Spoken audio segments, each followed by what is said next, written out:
इस समाचार के प्रायोजक हैं बीकानेर एक्सप्रेस, जो जल्द ही सतना के राजेंद्र नगर गली नंबर 16 में खुलने जा रहा है। नमस्कार, मैं हूं केशव तिवारी और अलग अंदाज में रहती हैं खबरें हमारी। जब भारतीय जनता पार्टी के नेता सरकार में होते हैं तो उनके बोल बिगड़ ही जाते हैं। एक मंत्री स्तर के व्यक्ति को शालीनता के साथ बात करनी चाहिए, ऐसी बात करनी चाहिए जो किसी को चुभे ना, और खासतौर से उन लोगों को जिनका समूह प्रदेश के अंदर 70,000 हो। मैं यहाँ बात कर रहा हूँ प्रदेश के अतिथि शिक्षकों की। अतिथि शिक्षकों ने भोपाल में अपने नियमितीकरण की मांग की। उस मांग के विरोध में प्रदेश के शिक्षा मंत्री राव उदय प्रताप सिंह ने कहा था कि जब उनके नाम के आगे अतिथि लगा हुआ है तो कैसा नियमितीकरण और क्यों नियमितीकरण? जब आप अतिथि हो तो क्या आप हमारे घर में कब्जा कर लोगे? इस बात को लेकर अतिथि शिक्षकों में नाराजगी है। इस संबंध में विशाल खबर ने सतना जिले के अतिथि शिक्षक संघ के अध्यक्ष से बात की और उन्होंने साफ तौर पर कहा कि शिक्षा मंत्री ने अतिथि शिक्षकों से माफ़ी नहीं मांगी या अपने बयान वापस नहीं लिए तो हम इनका पुतला दहन करेंगे।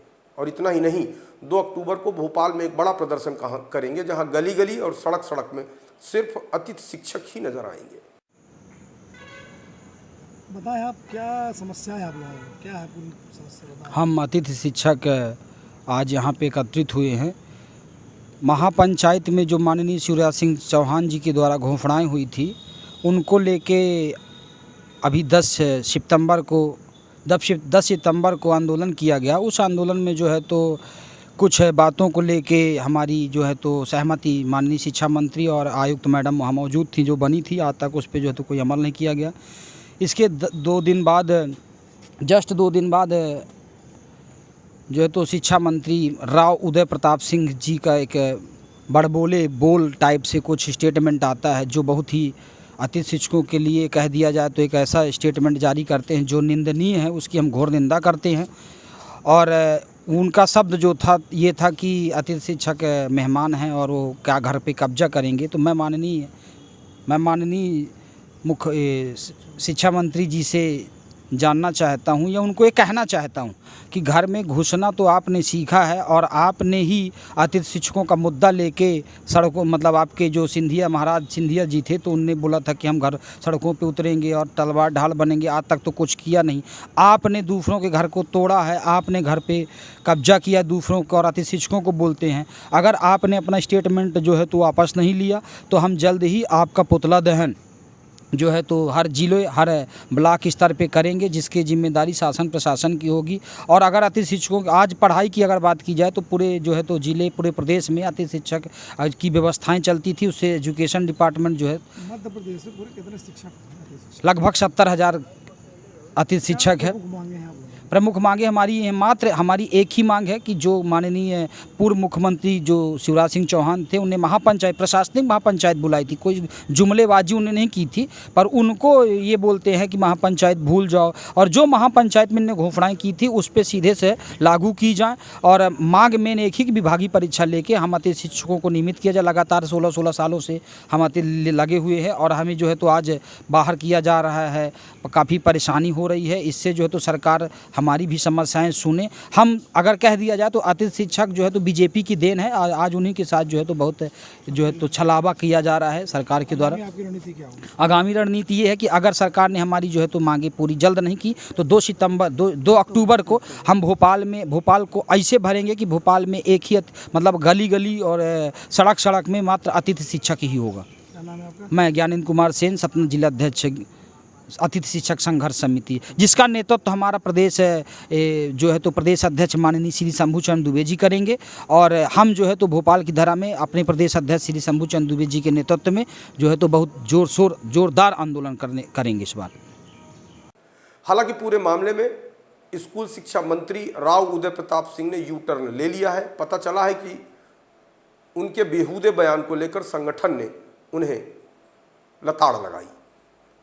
उन्होंने अब अतिथि शिक्षकों को घर के बच्चों जैसा बता दिया और कहा कि हम उन्हें प्राथमिकता देंगे। अगर किसी प्रकार की तकलीफ अतिथि शिक्षकों को पहुंची है तो मैं खेद व्यक्त करता हूं।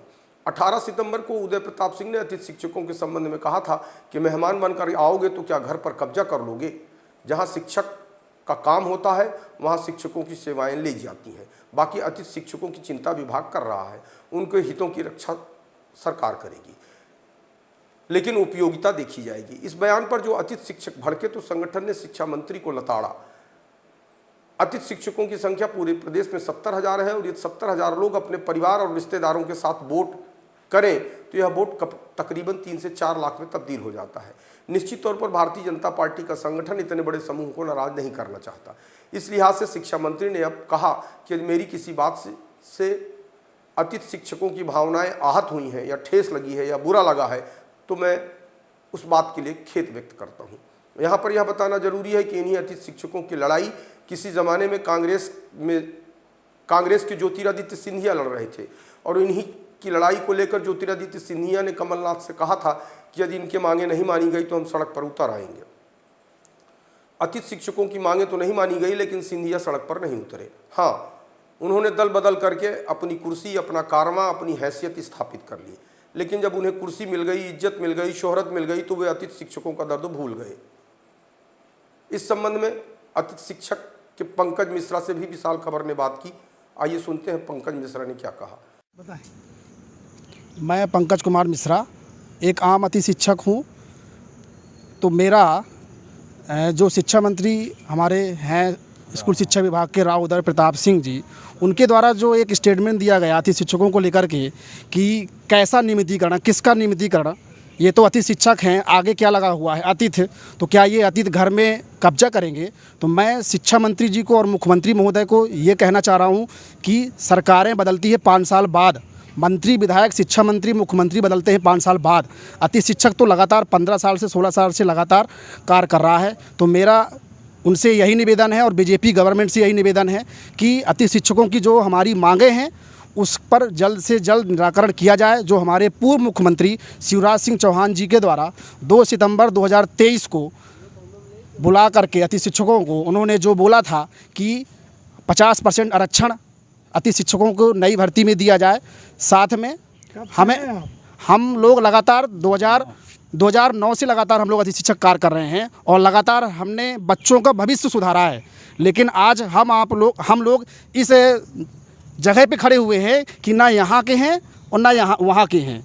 तो मेरा यही है कि हमारा भविष्य अंधकार में है और यदि हमारा भविष्य अंधकार में होगा तो जिस प्रकार से 10 सितंबर को आंदोलन हुआ है जिसमें शिक्षा मंत्री जी दबाव में आकर के उन्होंने हमारे संघ के प्रतिनिधियों को बुलाया है और उन्होंने बोला है कि आप स्कोर कार्ड के बारे में बताओ कि स्कोर कार्ड में आप जो बोलोगे हम उस पर बदलाव करेंगे। लेकिन जो पूर्व मुख्यमंत्री शिवराज सिंह चौहान जी के द्वारा जो बोला गया है महापंचायत, वो महापंचायत के आदेश भूल जाओ। तो हमें चाहिए केवल जो हमारे पूर्व मुख्यमंत्री जी ने बोला है, हमें केवल चाहिए अनुभव के आधार पर विभागीय परीक्षा गुरु जी की तर्ज पे हमें भविष्य सुरक्षित किया जाए। स्कोर कार्ड में नंबर नहीं चाहिए। आप ही बोल दो ना, थोड़ा सा म्यूट कर दो, आप ही बोल दो। आपको हमारी खबरें कैसी लगती हैं कमेंट बॉक्स में आके कमेंट कर सकते हैं, लाइक कर सकते हैं, शेयर कर सकते हैं।